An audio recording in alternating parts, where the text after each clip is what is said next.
Hey, what's going on, everybody? This is Greg. Just wanted to give a quick update. I actually returned my Beats Studio Buds. The reason why I personally returned them is they weren't good. They were not good. For 150 bucks, you would expect a hell of a lot more from a pair of headphones that are supposed to have 6 hours of battery life. They don't have wireless charging, which it upset me in the first video, so I'm just gonna have to repeat it. That was a little bit egregious.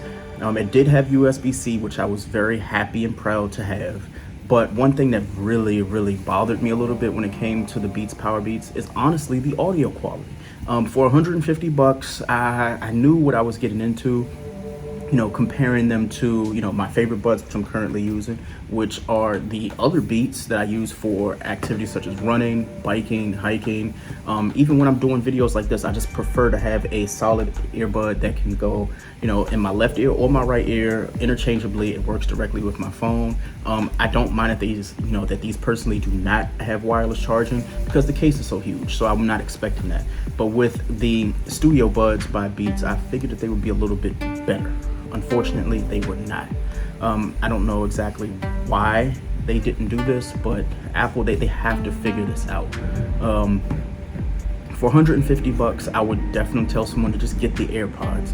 The reason why is the fit, it's not the greatest when you compare it to other brands, but I do heavily enjoy the fact that they do just work. Even for the 3 or 4 hours of battery that you will get, they fit fantastic, they look good, they still, you know, hold up over time. I think I've had 3 pairs and they've lasted for about 2 to 3 years, which I don't mind. My personal issue when it comes to the Beats Studio Buds, however, was just the audio. The audio is just really bad, and I really hope that they fix these things about the Beats, because it hurt to go to the UPS store and to take them back, knowing that I enjoyed a black pair of Apple earbuds that they fit fantastic. Like when they go in your ear, they felt great. They didn't move. You saw my shake test earlier. The 6 hours of battery life, it did hold true. But when I would talk to my friends, you know, via stereo, phone, or even FaceTime, I sounded very distant. When I heard myself in playback on the podcast that I do on stereo, I noticed that hearing myself, I sounded very low.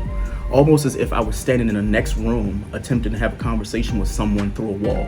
That's the biggest equivalent that I could say when it came to these, you know, these Studio Buds. For 150, I would definitely tell someone to just wait until they go on sale, or even get the Beats Flex. I personally do not have an issue with the Beats Flex. They have that, you know, that neck band that I like so much that, you know, you put them in your ear, they have a little flap. It's fine for me, especially when you're like out exercising, things like that. I use them for Apple Fitness Plus pretty often. I had high expectations for the Beats Studio Buds, and unfortunately, like, they let me down. You know, this is just my quick update on the Beats and why I returned them. I really hope that, you know, people do consider the fact that the audio quality itself is worth checking out. Music, like, it's bassy, it's loud, it sounds like loud. That's the only way I can put it. It sounds loud, but you know, they're like mids and lows. Like, you can't tell the difference. It's just like, okay, if you like loud music, if you like rap, turn them up. Turn it up to 10. It's going to sound good. Like, you know, anything sounds good when you're listening to like a certain genre or a certain, you know, bunch of music. If you're listening to rock, they'll sound good. If you listen to rap, they sound good. R&B, maybe, you know, hit or miss depending on the track. But for me, I was not a fan of what I got from Beats out of this iteration. But Beats, I feel like Apple's kind of holding them back because they know for a fact they have other like headphones coming out. You know, my AirPod Maxes are personally my favorite. As you can see in my logo, like the logo itself actually looks a little bit like the AirPod Max because it was inspired by it. They're probably one of my favorite headphones outside of the Master Dynamic MH40s. So Beats, if I could talk to them or to Apple, I would say that, you know, it was a nice try. I really had high hopes, and for 150 bucks, I knew that it wouldn't be perfect. I just didn't expect the one thing you expect from headphones would go so bad, which was the audio. So with that being said, ladies and gentlemen, this is Greg.